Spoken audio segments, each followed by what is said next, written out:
নমস্কার বন্ধুরা, রসনা আর test of হোমে আপনাদের স্বাগত। আশা করি সকলে ভালো আছেন। আমার আজকের রেসিপি মিক্সড ফ্রাইড রাইস। তাহলে চলুন রান্নাটা শুরু করে দিই। এবার একটা বাটিতে আমি জল ফুটতে দিয়েছি চালগুলো সেদ্ধ করব বলে। জলের মধ্যে প্রথমে আমি 1.5 চামচ মতো নুন দিয়ে দিলাম, যাতে চালের মধ্যে ভালো করে নুনটা যায়। এবার গ্যাসের ফ্লেমটা একটু কমিয়ে দিয়ে আমি ধুয়ে রাখা চালগুলো দিয়ে দিচ্ছি। গ্যাসের ফ্লেমটা কমিয়ে দেওয়ার কারণ, যদি জলটা ফুটতে থাকে তখন যদি চালগুলো আমি এইভাবে দিই তাহলে চারদিকে ছিটকবে। এবার ভালোভাবে একটু নাড়িয়ে দিচ্ছি। এবার গ্যাসের ফ্লেমটা আবার হাইতে করে দিলাম। দিয়ে দিলাম 1 চামচ সাদা তেল। তাতে ভাতগুলো হওয়ার পর বেশ সুন্দর ঝরঝরে হবে।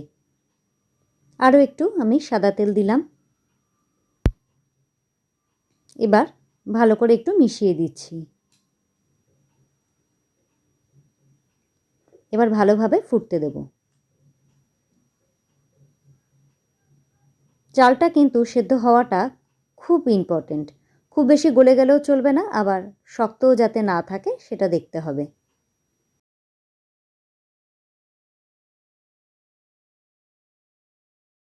মোটামুটি 85% মতো সেদ্ধ হওয়া দরকার।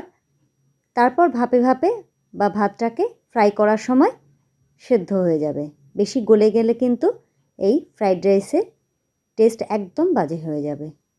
এবার একটা ছান্তার সাহায্যে আমি তুলে নিয়ে একটা ঝুড়িতে রাখছি।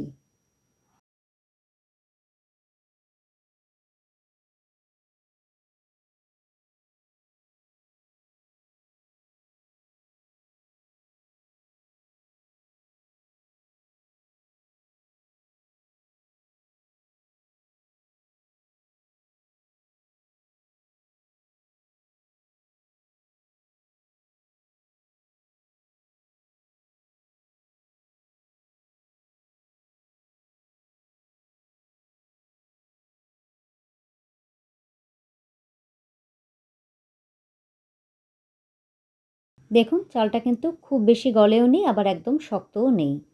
এই পর্যায়ে কিন্তু ভাতটা নামাতে হবে।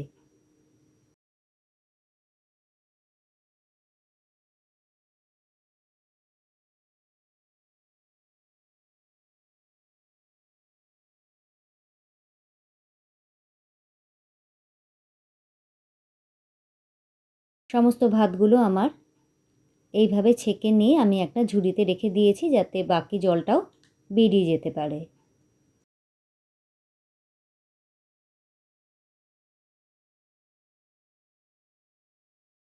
এখানে যে সবজিগুলো আমি ব্যবহার করব তার মধ্যে রয়েছে গাজর কুচি করে লম্বা করে কাটা, আছে বিনস পাতলা পাতলা করে আমি কেটে রেখেছি, ক্যাপসিকামও এইভাবে আমি টুকরো করে নিয়েছি, আর দিয়েছি পেঁয়াজ কলি। এখানে চিকেন ছোট ছোট করে টুকরো করে কেটে নিয়েছি। এবার এতে আমি দিয়ে দিলাম স্বাদ অনুযায়ী নুন, গোলমরিচ গুঁড়ো 1 চামচ, আর আদা রসুন কাঁচা লঙ্কা বাটা 1.5 চামচ মতো দিলাম, আর দিয়ে দিয়েছি ডার্ক সয়া সস। এবার ভালো করে মেখে নিচ্ছি। এটা ম্যারিনেট করে আমি 5 মিনিট রেখে দেব।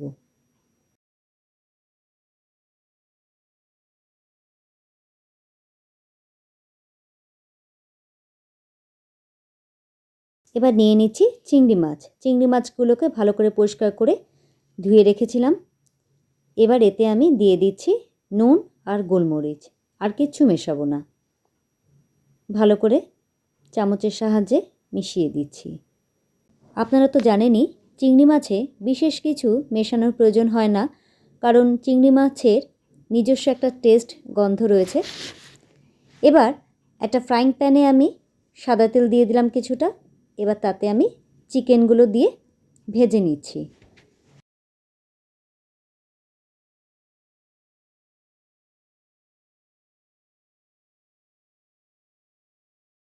খুব বেশি কড়া করে ভাজবার প্রয়োজন নেই। খুব বেশি কড়া করে ভাজলে একদম শক্ত শক্ত লাগবে, একদমই টেস্ট লাগবে না। তাই হাই ফ্লেমে রেখে আমি এটা ভেজে নিচ্ছি, যাতে জলটাও তাড়াতাড়ি শুকিয়ে যায় আর ভেতরটাও একটু জুসি থাকে। হাই ফ্লেমে রেখে আমি চিকেনগুলোকে ভেজে নিচ্ছি।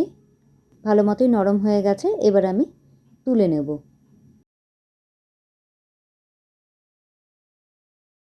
এবার আমি যেটুকু তেল বেঁচে আছে তার মধ্যেই দুটো ডিমের ঝুরি করে নিচ্ছি।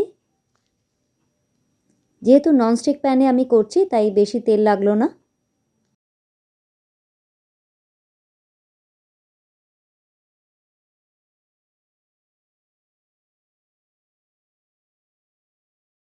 হয়ে গেছে, আমি তুলে নিচ্ছি।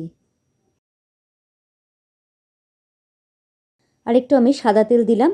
এবার এতে ম্যারিনেটেড চিংড়ি মাছগুলো ভেজে নেব।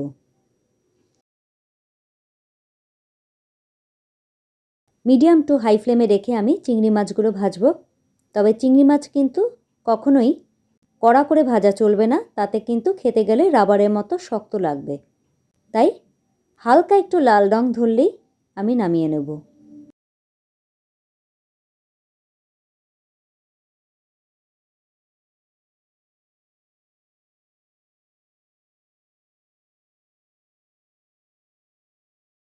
এই তেলের মধ্যেই আমি আরেকটু সাদা তেল দিয়ে দিলাম। গরম হওয়ার পর আমি দিয়ে দিচ্ছি খুব মিহি করে কুচানো রসুন আর আদা। দিয়ে দিচ্ছি কুচিয়ে নেওয়া কাঁচা লঙ্কা, এতে ফ্লেভারটা দারুণ ভালো আসবে। মিডিয়াম টু হাই ফ্লেমে রেখে আমি একটু ভেজে নিচ্ছি। রসুনের কাঁচা গন্ধটা যতক্ষণ না যায় ততক্ষণ। দিয়ে দিলাম পেঁয়াজ কুচি, ভালো করে একটু ভেজে নিচ্ছি, তবে খুব বেশি লাল করা চলবে না।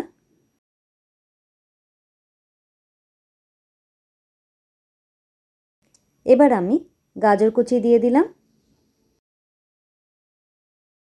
আর দিয়ে দিলাম বিনস,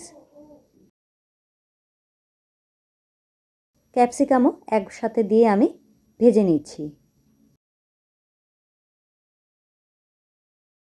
সামান্য একটু চিনি ব্যবহার করলাম, আপনারা চাইলে স্কিপ করে যেতে পারেন।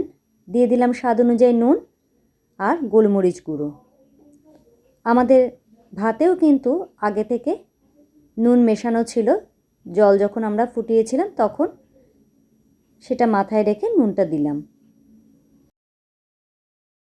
এবার আমি ভাতগুলো এতে দিয়ে দিচ্ছি।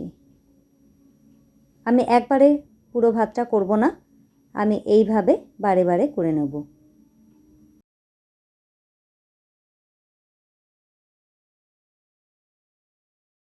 তবে যতটা আমার ভাত রয়েছে দুবারে আমার হয়ে যাবে। সমস্ত উপকরণগুলো একসাথে আমি ভেজে নিচ্ছি।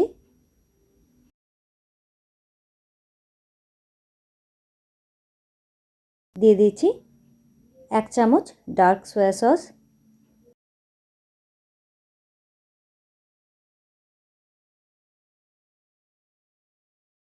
মোটামুটি 1 থেকে 1.5 মিনিট মতো ভাজলেই হয়ে যাবে।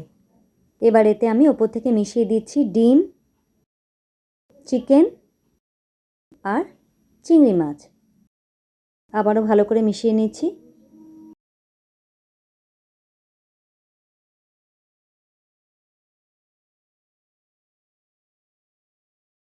ওপর থেকে স্প্রিং অনিয়ন দিয়ে দিলাম। একটু নাড়িয়ে এবার আমি ভাতটা নামিয়ে নিলাম। এইভাবে আরও একবার আমি বাকি ভাতটুকু রান্না করে নিয়েছি। তৈরি হয়ে গেল আমাদের মিক্সড ফ্রায়েড রাইস। এটা খেতে তো দারুণ হয়, সেটা আপনারা জানেনই। আজকে এর সাথে গার্লিক চিকেন দিয়ে আমি সার্ভ করব। সেটা না হয় আরেক দিন দেখাবো। আর নতুন বন্ধুদের বলি, আমার চ্যানেলটি ভিজিট করে যদি আপনাদের ভালো লেগে থাকে তাহলে অবশ্যই সাবস্ক্রাইব করে আমার পরিবারের সদস্য হয়ে যাবেন। আজ তাহলে আসি। সকলে ভালো থাকবেন, সুস্থ থাকবেন। আবারও দেখা হবে অন্য কোনো ভিডিওতে।